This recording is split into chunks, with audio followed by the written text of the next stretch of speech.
PBN Bangla নিউজে যে খবরটি আপনাদের দেখাবো, বিশাল গুদামে ভয়াবহ আগুন। রূপনারায়ণপুর পুলিশ ও দমকল বাহিনী ঘটনাস্থলে।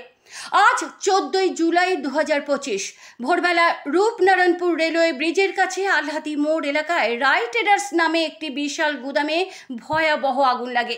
এই ঘটনায় এলাকায় আতঙ্ক ছড়িয়ে পড়ে। গুদামে Hindustan Unilever, ITC, tata, Amul ইত্যাদির খাদ্যপণ্য, প্রসাধনী এবং অন্যান্য বিভিন্ন পণ্য রাখা ছিল, যা সম্পূর্ণরূপে পুড়ে ছাই হয়ে যায়। ভোর 4টের দিকে স্থানীয় লোকজন গুদাম থেকে ধোঁয়া বের হতে দেখেন। খবর পেয়ে আসানসোল থেকে একটি দমকলের গাড়ি চিত্তরঞ্জন রেল কারখানার একটি ইঞ্জিন সহ সকাল 6টায় ঘটনাস্থলে পৌঁছায়। রূপনারায়ণপুর থানার অনেক কর্মকর্তা ও কর্মচারীও ঘটনাস্থলে পৌঁছায়। প্রায় 3 ঘন্টা কঠোর পরিশ্রমের পর সকাল 8:45 নাগাদ আগুন নিয়ন্ত্রণে আনা সম্ভব হয়।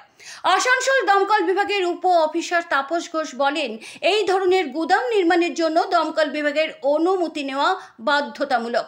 তবে তিনি সন্দেহ করেন যে এই গুদামের এমন কোনো অনুমতি ছিল না। তিনি বলেন, কাগজপত্রে কি আছে তা তিনি জানেন না, তবে দমকল কর্মীরা গুদামে আগুন নেভানোর জন্য কিছু অগ্নি নির্বাপক যন্ত্র ছাড়া কোনো ব্যবস্থা খুঁজে পাননি। রায় ট্রেডার্সের ম্যানেজার সঞ্জয় ব্যানার্জি জানান, ভোর 5:30 আগুন লাগে। তদন্তকালে পুলিশ এবং দমকল বিভাগ জানতে পারে যে পুড়ে যাওয়া অনেক পণ্যের মেয়াদ উত্তীর্ণ পণ্য ছিল।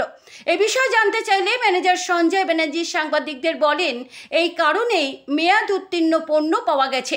তবে সাংবাদিকরা যখন তাকে জিজ্ঞাসা করলেন কেন অনেক প্যাকেটের তারিখ লেখা নেই, তখন ম্যানেজার সন্তোষজনক উত্তর দিতে পারেননি। সালানপুরের ভিডিও দেবাঞ্জন বিশ্বাসও এই বিষয়ে তথ্য সংগ্রহ করছেন। দেখুন খবরে।